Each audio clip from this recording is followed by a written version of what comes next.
Kalau kita mau ngomongin soal cita-cita ya, cita-cita terbesar kita itu apa sih memangnya? Umumnya cita-cita kita semua ini pastilah adalah segala sesuatu yang ada di dunia ini kan. Apa itu materi, pasangan, anak-anak, title, jabatan, dan masih banyak lagi yang lain-lainnya yang nggak ada habisnya itu. Nah pertanyaannya adalah, boleh nggak sih kita itu punya semua cita-cita ini? Jawabannya boleh. Nggak ada kok yang larang. Toh biarpun ada yang larang, kalau yang namanya cita-cita itu juga pasti akan dikejar juga kan. Tapi yang kemudian jadi masalah adalah ketika kita lupa kalau semua ini itu cuma mainan. Dunia ini cuma mainan, cuma game. Zaman saya kecil dulu, ada tuh game yang namanya adalah The Sims, kalau teman-teman pada tahu. Jadi itu gamenya kurang lebih mirip lah sama hidup kita ini. Kita kerja, kita menikah, kita bangun rumah, pokoknya kelihatan nyata banget lah gamenya. Tapi begitu komputernya dimatikan, begitu listriknya padam misalnya, ada nggak dari rumah, mobil, atau kerjaan kita yang ada di game tersebut yang kita bawa ke dunia nyata kita?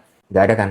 Jangankan rumah, jangankan mobil, pasangan aja nggak kita bawa. Maka kalau kita ngomongin cita-cita teman-teman, cita-cita terbesar kita itu adalah melampaui segala hal yang ada di dunia ini. Bahkan Maslow aja teman-teman, Abraham Maslow itu sampai memperbarui teori hierarki kebutuhannya dari yang tadinya itu yang paling pucuk, kebutuhan yang paling pucuknya itu adalah aktualisasi diri, ditambahinlah sama dia jadi transendensi diri. Transendensi diri ini adalah melampaui batasan diri untuk kemudian terhubung dengan sesuatu yang lebih besar dari dirinya. Kenapa ditambahkan? Karena Maslow paham, karena yang namanya manusia itu hidup akan makna. Maknalah yang membuat manusia menjadi hidup. Jadi kalau manusia itu sudah mengaktualisasi dirinya, dia salurkan bakat-bakat yang kemudian dititipkan oleh Tuhan melalui dirinya kepada semesta ini, kalau sudah dia lakukan itu, dia perlu menemukan atas dasar apa dia mengaktualisasi dirinya. Dan jawaban itu hanya bisa manusia temukan pada dimensi kerohaniannya, bukan dimensi jasadnya. Maka teman-teman, boleh kok kita itu punya cita-cita di dunia ini. Boleh kok kita itu punya yang namanya impian. Tapi yang harus kita perhatikan adalah, jangan sampai cita-cita yang kita miliki itu datangnya adalah karena kita melihat standar yang sudah dibuat oleh dunia ini. Dia nggak datang dari kesejatian diri kita. Karena kalau cita-cita kita ini datangnya dari kesejatian diri kita, cita-cita kita ini pasti dibangun dari 3 pertanyaan dasar ini. Siapa diri kita sebenarnya? Untuk apa kita hadir di sini? Dan kemana tujuan akhir dari semua perjalanan panjang ini? Jadi pastikan cita-cita kita menjawab 3 pertanyaan dasar ini.